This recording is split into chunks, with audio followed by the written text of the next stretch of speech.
we're going to do our orbital decompression. We've done the majority of our orbital decompression. It's been a matter of doing a complete ethmoidectomy. So to orient ourselves anatomically, middle turbinate, we're going to leave that middle turbinate remnant. We've already removed a little portion of it, but we're going to leave that in place. We're going to look at it. And then I typically use a caudal elevator, and we're wanting to go back just kind of to the area where you find that the lamina papyrica is a little bit more mobile. So I'm running in an area we don't usually have access. We can see right about here, we can see that. See how thin that bone is right here?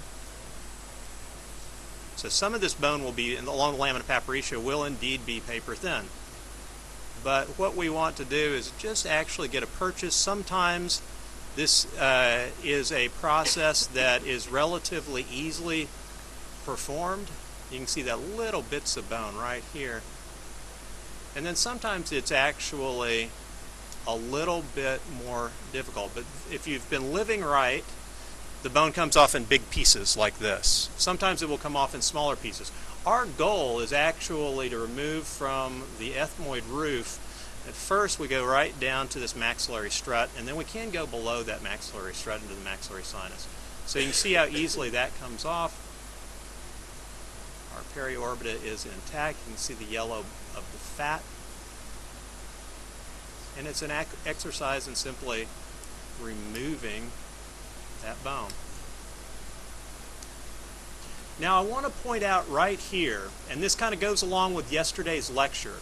We're looking at the periorbita. See how that big thing pops off right there?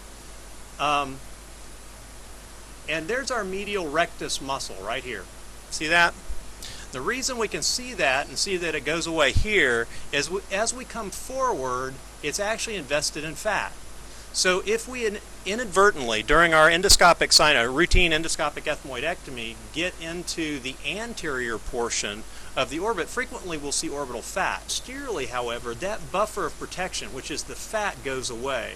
So the first thing that we encounter as we go through the periorbita here is a medial rectus muscle. So you can see as we push, you'll have an assistant push on the eye here.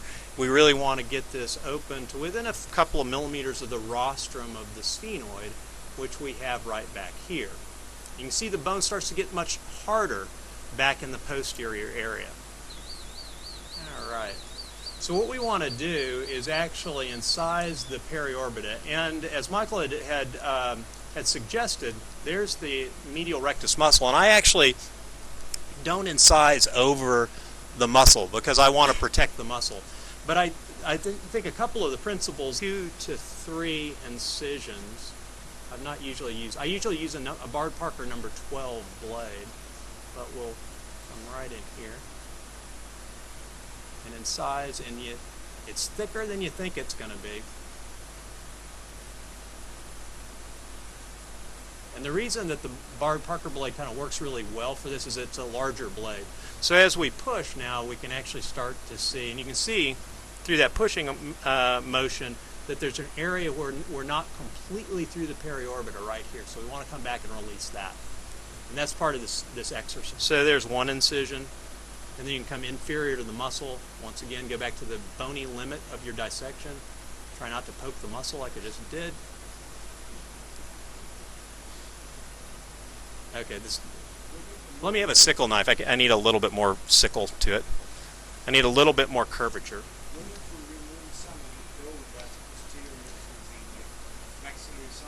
You can. You certainly can remove that strut. Yeah, and that's a very thick bone. You can see how a little bit bigger blade works a little bit better for us. But you can actually get very nice decompression. There are ways that you can get more decompression. One way is to move posteriorly, taking the ascending process of the palatine bone, which is very hard, and sometimes you'll need to use a chisel to do that. Just something to point, caudal part, or a burr. You can use it with a burr. I go old school here. I'll usually take a chisel and put a chisel right here, and then you can take this strut of bone out. And then the floor is a kind of a Brutane maneuver. It's that. So you take that maxillary, the medial portion of that maxillary bone, and you push down, and you can see that we can actually put another incision in here. Now this tends to fracture right at the infraorbital nerve. See, there's our infraorbital nerve there, and you can see that that's fractured right here.